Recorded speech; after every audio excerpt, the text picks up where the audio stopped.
E nós vamos nos preparar para ouvir a palavra de Deus. Nós temos andado à volta do livro de Amós, o profeta Amós. Nós estamos a fazer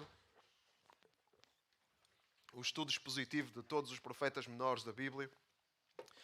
E numa série com este título, Deus no Turbilhão, porque de facto nós precisamos de perceber como é que Deus se revela em tempos difíceis, e qual é a vontade de Deus e como é que os tempos difíceis muitas vezes aparecem e vêm. Não, às vezes não é por acaso, aliás, nunca é por acaso que os tempos difíceis vêm.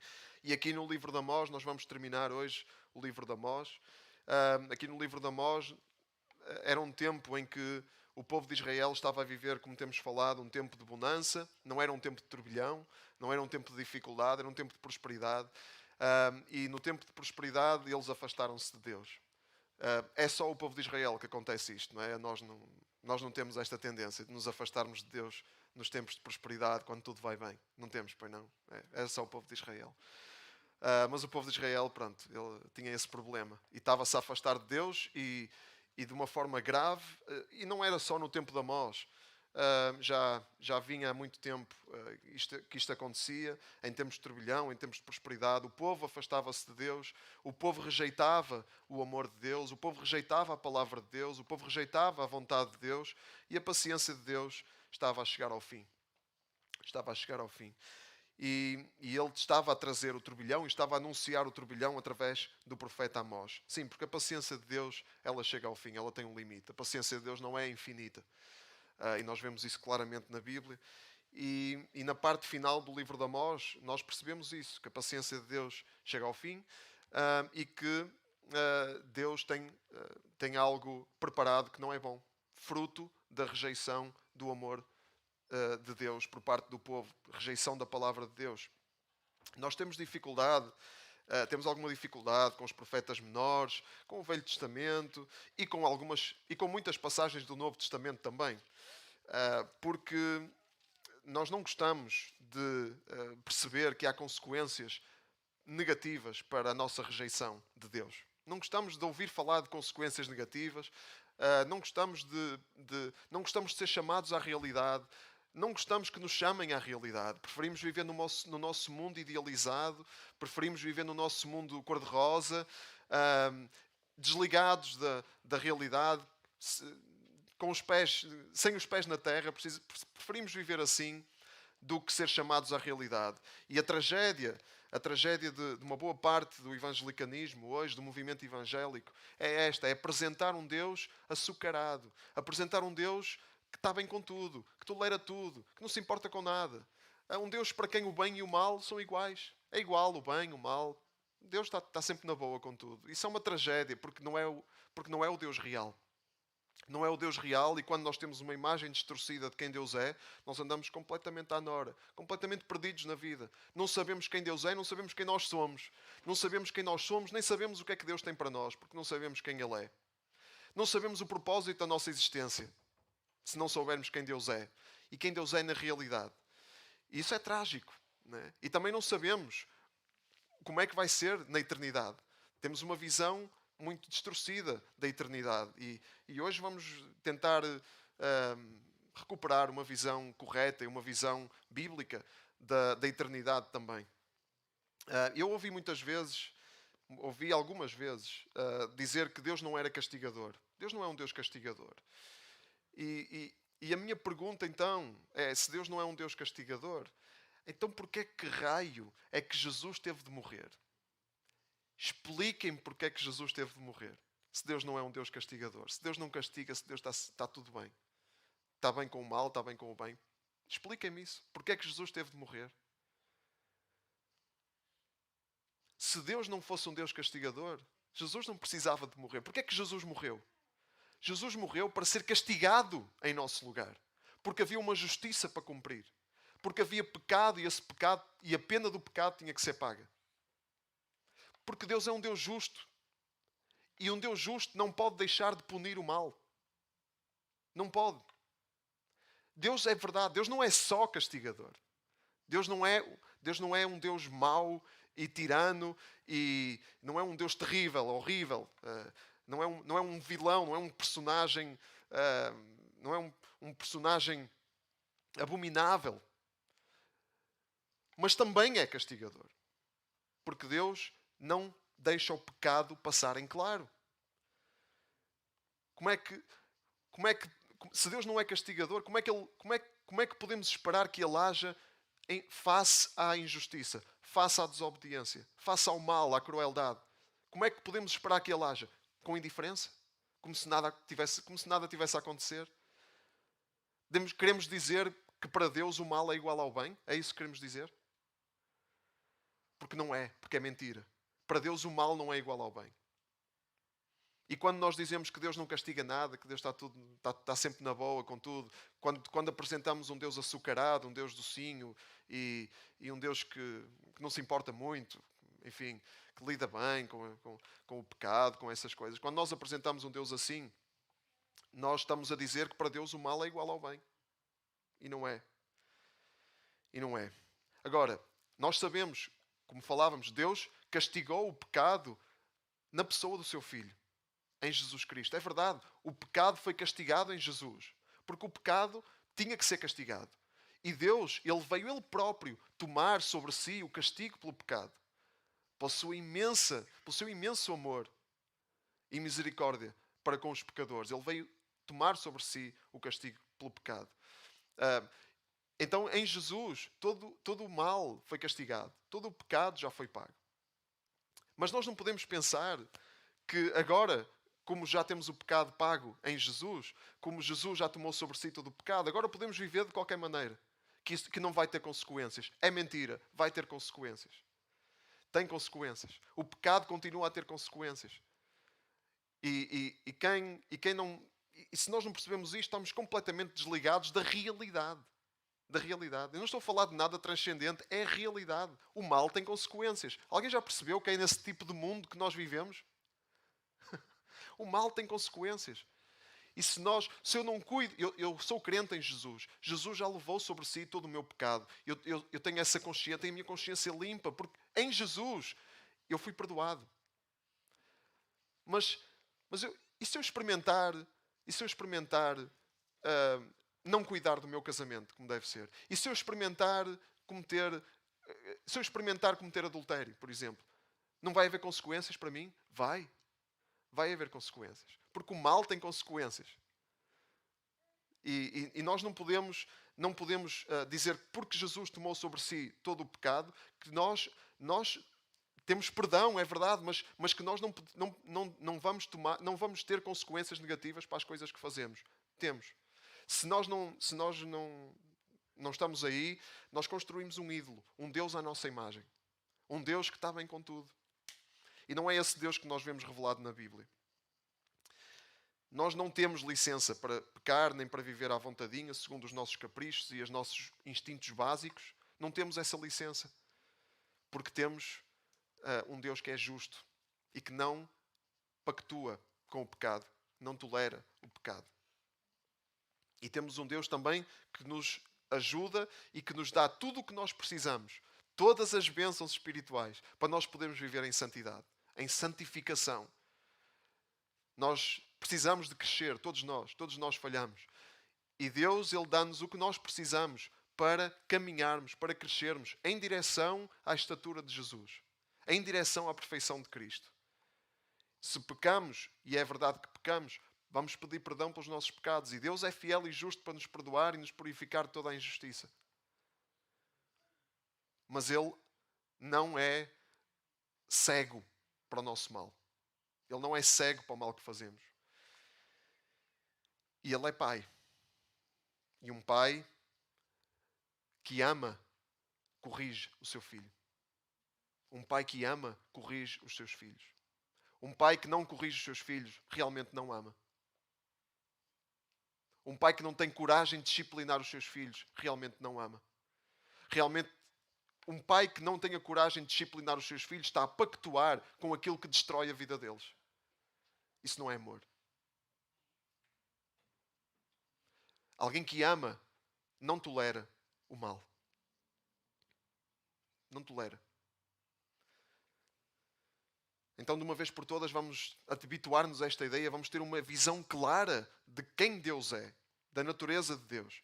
E vamos abraçar a ideia de que, ponto 1, a natureza de Deus é misericordiosa. Deus é um Deus compassivo que enviou o seu Filho para morrer e tomar o castigo por nós em nosso lugar. Mas ao mesmo tempo vamos ter a consciência de que Deus ele não é cego para o pecado, de que Deus ele é justo e que Ele castiga o pecado. E se ele castiga aqueles que ama, é porque Ele ama e não se demite de castigar aqueles que ama, porque Ele quer. Qual é a ideia? É haver mudança, é haver arrependimento, é haver mudança de vida, mudança de direção, para não estarmos a insistir em alguma coisa que nos destrói. Certo? E ao mesmo tempo que Deus é misericordioso e amoroso e compassivo e é justo também e julga e castiga o pecado, Deus também é um Deus inclinado à restauração. O objetivo de Deus é sempre a restauração. Sempre. E nós vamos ver isso aqui em Amós. Estas 3 facetas da natureza de Deus. A misericórdia, o amor, o julgamento e a inclinação de Deus para a restauração. Na primeira parte do livro nós vimos o processo do perdão, né? Nos capítulos 1 e 2, como Deus, Ele perdoa, mas não é cego para o mal. O perdão implica elencar o mal, implica listar o mal. Perdoar o quê? Quem não sabe o que é que está a perdoar, realmente não está a perdoar. Quem diz que perdoa sem saber qual foi o mal que foi feito, realmente não está a perdoar. Para haver perdão genuíno, é preciso haver consciência de qual foi o mal que foi feito, chamar os bois pelos nomes. Houve mal, esse mal foi feito e eu escolho perdoar. Perdoo porque eu tenho consciência do mal. Senão não havia nada a perdoar. Na segunda parte, vimos que ser povo de Deus implica responsabilidade e é um grande privilégio. Privilégio com responsabilidade. Responsabilidade com esse sentido de privilégio. E que Deus ele nos ensina, como seu povo, nos ensina através dos profetas que falam a sua palavra. A sua palavra revelada pelos seus profetas. Essa é a maneira de Deus nos ensinar, nos instruir. E nesta terceira e última parte, vamos fazer um apanhado destas 3 facetas da natureza de Deus. É um bom resumo para todo o livro. Vamos a Amós. Amós capítulo 7.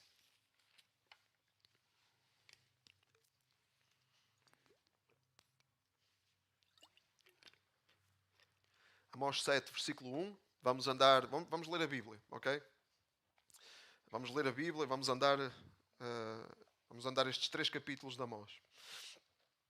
Amós 7, versículo 1. Diz assim: O Senhor, Deus, mostrou-me a seguinte visão. Era Ele que formava uma nuvem de gafanhotos no tempo em que a forragem começa a crescer, precisamente depois da forragem reservada ao rei. Vi que os gafanhotos devoravam toda a erva da terra. Então exclamei: Senhor Deus, tem misericórdia do teu povo. Como pode ele resistir se é tão frágil? Então o Senhor mudou de ideias e disse: O que tu vês não acontecerá. O Senhor Deus mostrou-me depois outra visão. Vi que o Senhor se preparava para castigar o seu povo com o fogo e este ia devorar o país inteiro e o grande oceano. Então eu disse: Senhor Deus, para! Como pode o teu povo resistir se é tão frágil? Então o Senhor mudou de ideias e disse: O que tu vês também não vai acontecer. 2 visões de misericórdia. Amós pediu misericórdia, Deus promete misericórdia. Nós sabemos, porque conhecemos a história, que mais ou menos 30 anos depois de Amós profetizar, o reino de Israel ia ser destruído, ia ser conquistado, e eles iam perder a soberania pelo Império Assírio, pela mão do Império Assírio, o império mais poderoso da altura. E a paciência de Deus tinha terminado. Mas Deus, Ele é sensível às orações. O profeta ora e Deus promete não exercer todo o castigo que seria justo. Ele promete refriar, não destruir completamente. E nós sabemos, porque conhecemos a história, que o povo de Israel depois continua a ter a oportunidade. Deus ele não destruiu, não devorou o país inteiro e o grande oceano. Hoje temos uma nação de Israel É o quê? É fruto da misericórdia de Deus para com o povo de Israel. Amós pediu misericórdia, Deus promete misericórdia. Mas a realidade é que a paciência do Senhor tinha terminado. E a realidade é que Deus não é cego para o mal. Deus tem um fio de prumo, vemos aqui na próxima visão, para medir todo o mal, para que haja consciência do mal. Vamos continuar. Amós 7:7. O Senhor mostrou-me depois outra visão. Vi o Senhor de pé em cima de um muro, a segurar na mão um fio de prumo. O Senhor disse-me: o que é que tu vês, Amós? Respondi: um fio de prumo. O Senhor disse: vou testar o meu povo de Israel com o fio de prumo e nunca mais lhe perdoarei. Os lugares de culto dos descendentes de Isaac vão ser devastados e os lugares sagrados de Israel vão ser derrubados. E vou levantar a espada contra a dinastia do rei Jeroboão. Vemos a misericórdia de Deus em duas visões e agora o julgamento de Deus noutra visão. E isto do julgamento é muito importante nós não nos esquecermos disso. Qual é a ideia? Porquê é que Deus envia os seus profetas com mensagens destas de julgamento? Porquê? É para chatear. É porque Deus é um Deus zangado e resmungão. Porquê é que Deus envia os seus profetas com palavras duras destas? Para quê? Qual é o objetivo de Deus?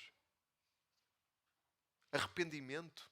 Chamar o povo ao arrependimento. Se Deus não se importasse, Ele não se dava ao trabalho de enviar ninguém com mensagem nenhuma.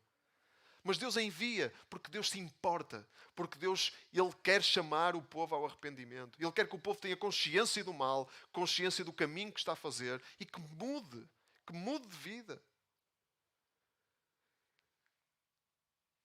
Nós não gostamos destas profecias, não gostamos os profetas da desgraça, não é? Quando os profetas da desgraça vêm com as suas profecias, nós não nos venhas aqui chatear com essas profecias da desgraça. Não gostamos disso. Não gostamos. Porque achamos que essas profecias são para nosso mal. Porque não gostamos de ser chamados à atenção, não gostamos de ser corrigidos, não gostamos que nos chamem à realidade. Preferimos viver no nosso mundo cor-de-rosa. Preferimos viver no nosso mundo idealizado, enganado. Paulo, em 2 Coríntios capítulo 7, ele fala da tristeza segundo Deus. A tristeza segundo Deus e a tristeza segundo o mundo. Para Paulo, a tristeza segundo Deus, o que Paulo diz é que a tristeza segundo Deus traz arrependimento para a salvação. Deus entristece-nos com estas palavras, mas para quê? Para produzir em nós arrependimento, para produzir salvação na nossa vida, para transformar a nossa vida. É essa a ideia. Mas a tristeza segundo o mundo, diz Paulo, produz o quê? Morte. E a tristeza segundo o mundo só traz pesar, não traz fruto, não traz vida. E nós precisamos desta tristeza. Como um pai que corrige o seu filho. Quando os nossos filhos são corrigidos, aqueles que têm filhos, ou aqueles que toda a gente é filho, não é? E já foi corrigido. Não é? O que é que traz essa correção? Ficamos todos contentes, não é? Quando somos corrigidos. Quando um filho é corrigido, quando o pai o corrige, fica todo contente. Obrigado, pai, porque estás-me a corrigir, que é para o meu bem. É essa a tendência? Não é? Qual é a tendência? A tendência é nós rejeitarmos a correção. Como filhos, e nós sabemos como pais, essa é a tendência dos nossos filhos, rejeitarem a correção. Não entendem. Mas nós podemos crescer. Nós podemos crescer. Podemos crescer e entender que as mensagens de julgamento são para a vida e não para a morte. Como os nossos filhos, nós esperamos não é? Que eles cresçam e entendam, ok, houve correção, não foi nada agradável, foi doloroso e foi difícil, mas foi para meu bem. E entender que a correção é boa. Mas o que é que o povo faz ao ouvir a mensagem de Amós? Qual é a reação do povo? Amós, vamos continuar no versículo 10. Amazias, o sacerdote de Betel, mandou dizer ao rei Jeroboão de Israel: Amós conspira contra ti, entre o teu povo. A nação não pode mais tolerar o que ele diz. É isto que ele diz: Jeroboão vai morrer à espada e o povo de Israel vai ser exilado para longe da sua terra. Então Amazias, o sacerdote, disse a Amós: vidente, vai-te embora, vai para a terra de Judá, faz lá as tuas pregações, ganha lá o teu pão, deixa-te de profecias aqui em Betel, porque este é o santuário do rei e o templo nacional. Amós respondeu: eu não sou profeta, nem pertenço a nenhum grupo de profetas. Eu guardava vacas, tratava de figueiras. Mas o Senhor pegou em mim, tirou-me daquele trabalho com os animais e deu-me a seguinte ordem: vai profetizar ao meu povo de Israel. Através do representante da religião, aquele que devia ser o representante de Deus, fala com o representante do povo, Jeroboão, o rei, e diz: este profeta anda aqui a estragar tudo. Já não podemos tolerar mais o que ele diz. Não se pode tolerar, porquê? Porque o que ele diz é desagradável. O que ele diz corta a nossa onda. E em vez de receber as advertências do profeta como algo necessário e bom e proveitoso, uma demonstração do amor de Deus, essas advertências são rejeitadas. O profeta é rejeitado. O profeta é expulso, é convidado a ir embora. Vai profetizar para o outro lado. E Amós diz: eu guardava vacas, tratava de figueiras. Eu não era ninguém, foi Deus que me chamou. Eu não tenho culpa, diz ele. Eu só estou a fazer aquilo que Deus me disse para fazer. Esta é a reação natural à palavra de Deus. Esta é a nossa reação natural à palavra de Deus. Não gostamos, não toleramos, não queremos disciplina. Não queremos que nos exortem. Como a reação dos filhos à disciplina dos pais é rejeitar, é a reação natural, a nossa reação natural à disciplina de Deus é rejeitar. Às exortações de Deus é rejeitar. Porque temos as nossas ideias fixas naquilo que nós achamos que deve ser a nossa vida, aquilo que nós queremos para a nossa vida. E às vezes a vontade de Deus é diametralmente oposta a isso. E se nós profetizamos, se nós somos profetas, e se nós falamos a palavra de Deus a alguém, então vamos olhar para o exemplo de Amós e não nos espantar quando formos rejeitados. Porque a reação natural à palavra de Deus falada pelos profetas é de rejeição. E até o maior profeta da história foi rejeitado. Cristo foi rejeitado. E quem somos nós para achar que vamos ser diferentes do nosso Mestre? E se recebemos palavra profética, obviamente, as profecias têm que ser analisadas, têm que ser julgadas para perceber se são verdadeiras ou não. Ok? As profecias não é para aceitar qualquer coisa vindo de qualquer um. Não. A palavra de Deus tem que ser o nosso crivo. E por isso é que é tão importante conhecer a palavra de Deus. Porque se nós não conhecemos, nós não sabemos discernir o que é de Deus e o que é que não é. Vamos ser enganados muito facilmente. Que Deus possa desenvolver em nós um coração manso, um coração que aceita a correção, um coração que se deixa advertir, que se deixa moldar, que se deixa transformar. Que não se endurece. Porque quando o coração se endurece, o turbilhão vem. C.S. Lewis escreveu que o sofrimento é o megafone de Deus. É a forma de Deus abrir os nossos olhos para a realidade. E o sofrimento liga-nos à realidade de uma maneira muito brusca, às vezes. Amós 7,16. Ouve, pois, a resposta de Amós a Amazias. Ouve, pois, agora o que diz o Senhor. Tu pedes-me para não profetizar contra Israel e não fazer mais ameaças contra os descendentes de Isaque? Pois bem, é o Senhor quem agora te responde. A tua mulher vai ser desonrada pelas ruas como uma prostituta, os teus filhos e filhas vão ser mortos à espada, a tua terra vai ser dividida e repartida, e tu próprio vais morrer numa nação pagã. E o povo de Israel vai ser exilado para longe da sua terra. E vinha aí o exílio, vinha aí o tempo do julgamento. Moral da história, ouve os profetas. Senão, Deus vai exercer o seu julgamento. As consequências vão vir. Deus é paciente e durante 2 séculos ele refriou o seu julgamento. Isto não é automático. Deus é paciente. Deus esperou que houvesse arrependimento. Mas um após outro, os reis de Israel rejeitaram os profetas, rejeitaram a palavra de Deus. 200 anos assim. Chega. Chega, diz Deus. E o capítulo 8 fala-nos desse julgamento sobre o povo de Israel. 8, vamos a Amós 8, virar a página para o versículo 7 do capítulo 8. Já viraram a página? Para o capítulo 8. Estávamos no 7, vamos para o 8. O 8, versículo 7. Estávamos no 7, agora vamos para o 8, versículo 7. O Senhor jurou contra o orgulho dos filhos de Jacó: nunca mais esquecerei as suas más ações. Vou fazer com que a terra trema e todos os seus habitantes hão de chorar. Toda a terra se agita. É como o rio Nilo que se enche e se esvazia. Palavra do Senhor. Aproxima-se o tempo em que o sol se há de pôr ao meio-dia e em que a terra se há de cobrir de trevas em pleno dia. Vou mudar as vossas festas em luto e os vossos cânticos de júbilo em lamentações. Vou fazer com que se vistam de roupas grosseiras e obrigar-vos a rapar o cabelo. Porei a vossa terra de luto por um filho único e o seu amanhã será dia de amargura. Palavra do Senhor. São palavras muito duras. Palavras de indignação de Deus. Mas é importante nós percebermos que estas palavras, estes castigos anunciados aqui, que iam vir sobre o povo de Israel, são só sombras.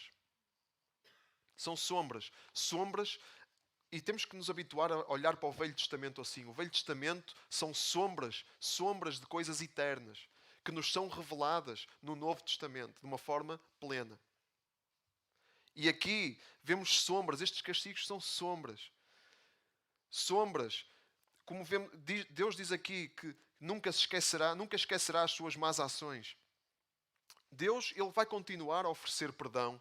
Ele continua a oferecer perdão e Cristo vem para ampliar essa oferta a toda a humanidade. Cristo vem para que toda a humanidade possa ser perdoada. Cristo vem para oferecer perdão e reconciliação com Deus a toda a humanidade. Para lavar toda a humanidade com o seu sangue. E tornar todo aquele que nele crer. A oferta é para toda a humanidade, mas só quem nele crer é lavado e purificado. Mas virá um tempo em que não haverá mais perdão. É uma oferta limitada no tempo. É uma época, é como a época de saldos. É limitada no tempo. Mas é a melhor oferta que alguma vez nós vamos poder... É a melhor oferta da qual nós vamos poder usufruir. Não há nenhuma oferta maior do que esta. Mas o tempo é limitado. Porque virá um tempo em que não haverá mais esta oferta. Vamos ao Apocalipse. Apocalipse 20.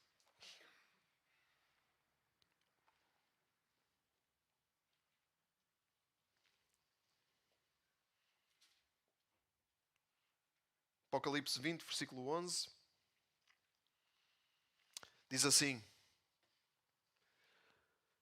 Apocalipse 20, 11.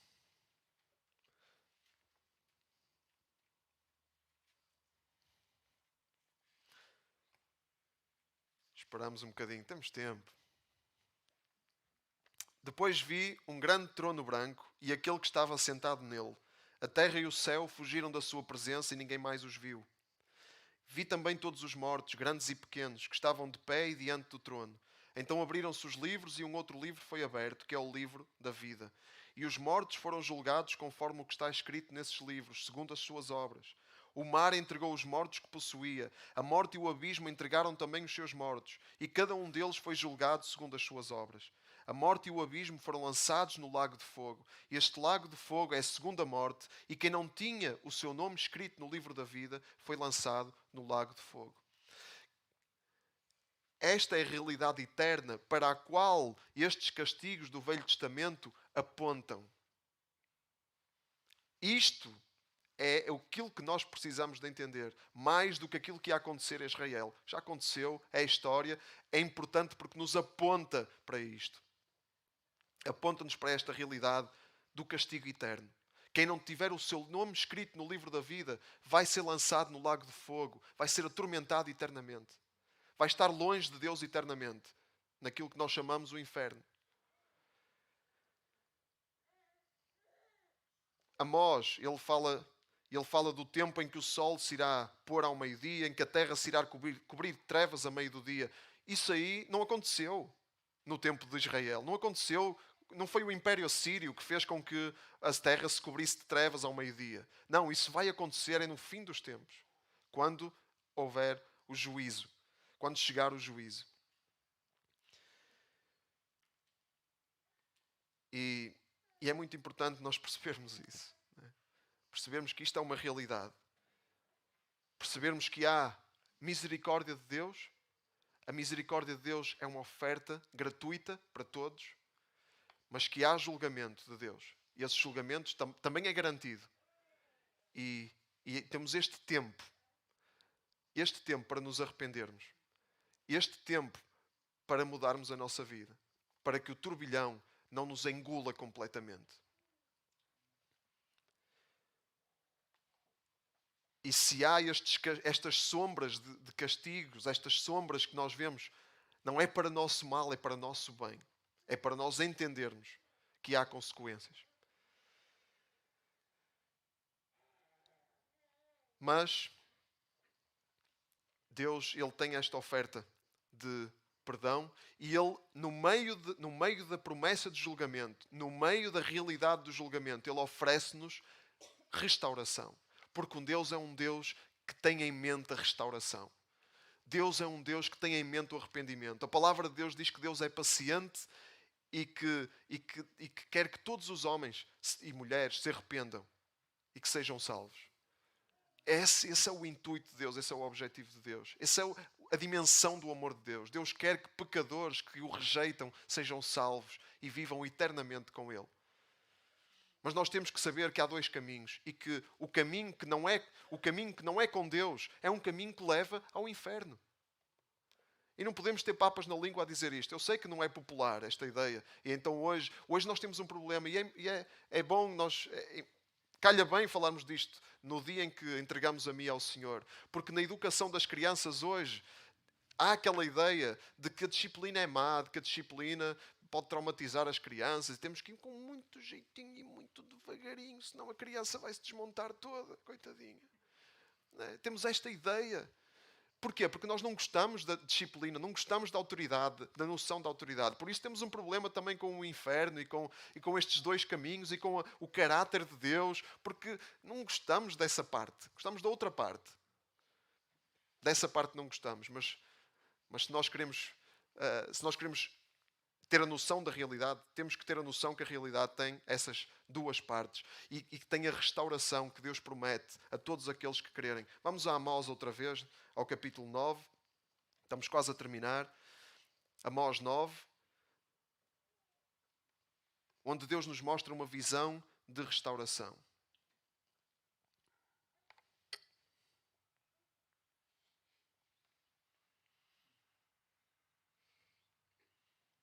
Amós 9, versículo 11.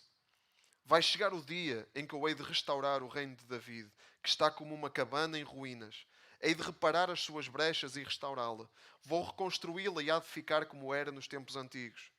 Desta vez o povo de Israel há de conquistar o que ficou da terra de Edom e de todas as nações que antigamente eram minhas. E o Senhor cumpre a sua palavra. Palavra do Senhor, aquele que a fará acontecer. Vão chegar os dias em que aquele que lavra vem logo a seguir ao que ceifa, e o que pisa as uvas vem a seguir ao que deita a semente. As montanhas vão destilar vinho novo, assim todas as colinas vão desaparecer. Vou fazer regressar do exílio o meu povo de Israel. Hei de reconstruir as suas cidades arruinadas e eles hão de viver nelas. Hão de plantar vinhas e beber do seu vinho. Hão de plantar pomares e comer do seu fruto. Hei de plantar o meu povo na sua terra e nunca mais serão arrancados da terra que lhes dei. É o Senhor vosso Deus quem o diz. Promessa de restauração. Porque Deus é assim. O coração de Deus é para a restauração. E mesmo no meio da promessa de julgamento, há este coração de Deus para a restauração. A promessa já de restauração. E nós temos que entender que da mesma forma que os castigos anunciados em Amós são sombras de coisas eternas que estão reveladas na revelação de Deus na Bíblia, da mesma forma que os castigos são sombras, as bênçãos são sombras também. Isto que Deus promete ao povo de Israel são sombras das promessas de Deus para aqueles que crerem em Cristo. Onde nunca mais serão arrancados da terra que lhes dei, diz Deus. Isto aponta-nos para quê? Quem é que nunca mais vai ser arrancado da terra? Quando Deus criar novos céus e nova terra, nunca mais seremos arrancados. Aqueles que crerem em Cristo vão estar com Deus eternamente e nunca mais serão arrancados. Porque Deus, Ele tem esta promessa eterna de felicidade para todos aqueles que receberem, que aceitarem receber a sua oferta de salvação. Todos aqueles que se deixarem exortar, todos aqueles que se deixarem convencer, que se deixarem moldar, que se deixarem ensinar, que se deixarem corrigir, que se deixarem disciplinar. Deus tem esta oferta. Não é uma questão de... Uns não são melhores que outros. A questão é só uma, é humildade. É a humildade de perceber que nós precisamos desesperadamente de salvação e que nós não podemos ser o nosso próprio Deus. Que há um Deus que não somos nós. Quem tem essa humildade será exaltado. Quem se exalta será humilhado. É só isto. E a sombra da bênção, a sombra... A bênção que está aqui é uma sombra que aponta para uma bênção eterna. E vamos terminar com esse texto. Em Apocalipse, vamos voltar a Apocalipse, capítulo 21. Apocalipse 21, 1, logo a seguir ao juízo final. Apocalipse 21, 1. Vi então um novo céu e uma nova terra. De facto, o primeiro céu e a primeira terra desapareceram e o mar já não existe. E vi descer do céu, de junto de Deus, a cidade santa, a nova Jerusalém. Vinha linda como uma noiva que se prepara para ir ao encontro do noivo. E ouvi uma voz forte que vinha do lado do trono. Esta é a morada de Deus junto dos homens. Ele habitará com eles e eles serão o seu povo. É este Deus que estará com eles. Ele enxugará todas as lágrimas dos seus olhos e já não haverá mais morte, nem luto, nem pranto, nem dor, porque as primeiras coisas desapareceram. E o que estava sentado no trono disse: agora faço tudo novo. E acrescentou: escreve que estas palavras são verdadeiras e dignas de confiança. E disse-me ainda: é um facto, eu sou o Alfa e o Ômega, o princípio e o fim. Ao que tem sede, dou-lhe a beber de graça da fonte das águas vivas. Aquele que vencer receberá estas coisas em herança. Eu serei o seu Deus e ele será o meu filho. E esta é a promessa de restauração final que Deus tem para toda a humanidade, para todos aqueles que quiserem crer e receber a sua oferta. Um tempo em que nunca mais seremos arrancados. Nunca mais seremos arrancados da terra, porque é uma terra eterna, em que já não haverá mal, nem pecado, nem dor, nem lágrimas, nem sofrimento. E temos diante de nós estes dois caminhos. Estes dois caminhos são colocados diante de nós. Não podemos ignorar nenhum deles. Não podemos ignorar nenhum deles. Porque senão vamos nos desligar da realidade, vamos nos desligar da natureza de Deus e não vamos saber quem somos, nem qual é o propósito para a nossa existência. Temos que desenvolver uma imagem bíblica da natureza de Deus para andarmos também nós orientados, para andarmos também nós focados, para nós podermos ter a percepção do que é que Deus tem para nós. Então vamos aproveitar a misericórdia. É esta a moral da história. Vamos aproveitar a misericórdia de Deus. Deus tem misericórdia para nos oferecer. Deus tem misericórdia para nós. Deus tem compaixão por nós. Deus tem amor por nós, para nos oferecer. E em Cristo, recebendo a oferta de Cristo, nós temos todas as bênçãos espirituais. Todas. Não nos falta nada em Cristo. Mas longe de Cristo falta-nos tudo, absolutamente tudo. Longe de Cristo só nos resta o inferno. Porque o inferno é onde se concentra tudo o que não é Deus. No inferno é onde se concentra tudo o que é mau. E em Deus não pode haver mal. Deus vai criar novos céus e nova terra onde aquilo que é mau não vai ter lugar. E para onde é que vão essas coisas todas más que não vão ter lugar nos novos céus e nova terra que Deus está a preparar? Que Deus vai criar? Vão para o inferno. Porque é o que sobra. É o que sobra. Sem Deus é o que sobra. Não há nada de bom fora de Deus. E tudo o que é mau está no inferno. É inferno. Mas em Cristo há garantia de restauração para todo aquele que nele crer. E essa promessa é para nós hoje. Vamos ficar de pé. E vamos orar pedindo a Deus para a cada dia nos revelar a sua misericórdia, a sua justiça e levantar os nossos olhos, dar-nos graça para levantarmos os nossos olhos para a sua promessa de restauração, para esta esperança eterna que nós temos e que nada nos pode tirar. Pai, obrigado pela tua misericórdia, porque tu tiveste compaixão de nós e enviaste o teu Filho para morrer por nós. Nós, pecadores, todos nós andávamos perdidos e longe de ti, rejeitando o teu amor, Deus, e tu tiveste compaixão de nós, compadeceste de nós, enviaste o teu Filho para morrer por nós, para nós podermos receber de graça tudo aquilo de que nós precisávamos. Deus, obrigado porque nós podemos escapar ao julgamento, porque Cristo ele já foi julgado em nosso lugar.